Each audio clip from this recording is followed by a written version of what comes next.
First on the news at 6 o'clock, silence from Governor John Bel Edwards following another failure at an agency tasked with keeping kids safe. The leader at DCFS is appointed by the governor. She told reporters she is in lockstep with him.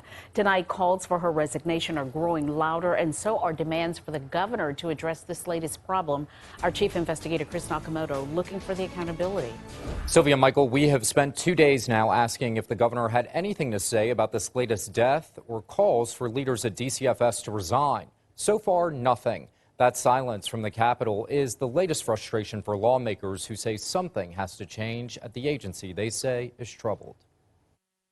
Right now, we do not have enough staff to adequately address the crisis that we are in. 24 hours after a trio of leaders at the Department of Children and Family Services defended their latest troubles, there are louder calls for change at the agency. State Representative Jason Hughes watching in disbelief. I was actually blown away, Chris. I felt like the secretary really handled the issue with a very defiant tone. Many constituents and folks literally from around the state use the term arrogant, and I have to agree with them. The news conference comes amid months of mess-ups. This summer, it was exposed that foster children were allegedly raped by their foster parent. The agency ignored 3 separate warnings that a child was in danger after overdosing twice on fentanyl. Mitchell Robinson's 3rd time he was exposed to it was his last, as he died.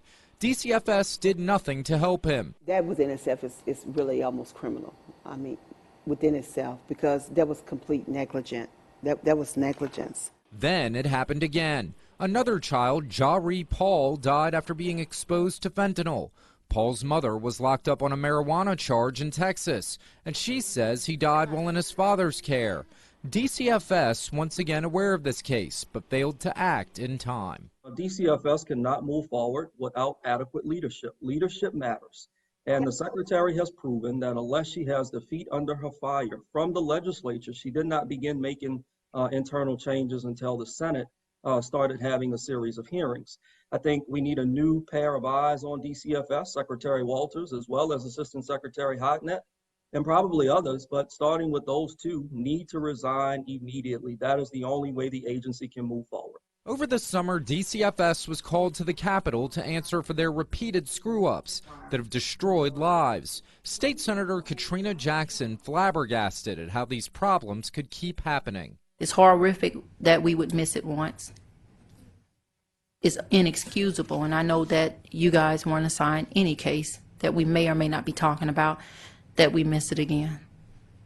It's almost criminal for whoever has that case. Governor John Bel Edwards appointed DCFS Secretary Marquita Walters and her top deputies, and he's the only person who can force any change at the agency.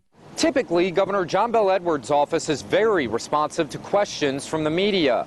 This situation with the Department of Children and Family Services is different. His office has remained totally silent on this issue since it was exposed that DCFS didn't do the right thing again. I'm pretty surprised that the governor has been so silent. I would urge him to make a public statement expeditiously. We need to hear from the governor. This is an executive branch agency at the end of the day. The governor is our chief executive, and we need to know where he stands. This is a great opportunity for him to reassure the citizens of Louisiana that every child's life in our state matters. With the secretary saying she's in lockstep with the governor, Hughes believes the governor needs to explain exactly what she's talking about. If the governor is indeed lockstep currently with the secretary after the latest death, that is absolutely terrifying.